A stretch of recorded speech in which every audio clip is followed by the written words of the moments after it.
అమరావతిలో జపాన్ బృందం పర్యటించనుంది. గవర్నర్ తకాజు న్యూజిలాండ్తో పాటు మరికొంతమంది ప్రతినిధులు ముఖ్యమంత్రి చంద్రబాబుతో సమావేశమయ్యారు. అనంతరం వారు అమరావతి వెళ్లి పరిశీలించనున్నారు. రాజధాని నిర్మాణంలో పాలుపంచుకోవడానికి సింగపూర్తో పాటు జపాన్ కూడా ఆసక్తిగా ఉంది.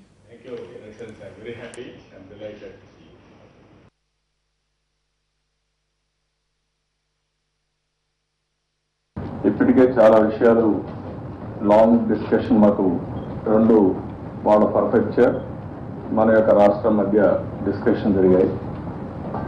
ఇది ఒక 6-7 నెలలు దీని మీద ప్రయత్నాలు చేశాం.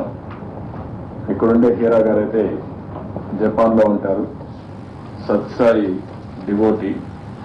అదే మరి గోపాల్ వర్ధ ఎవరైతే ఆనాడు గవర్నర్గా ఉన్నారో ఆవిడ కూడా చాలా ఇంట్రెస్ట్ తీసుకున్నారు, అంబాసిడర్.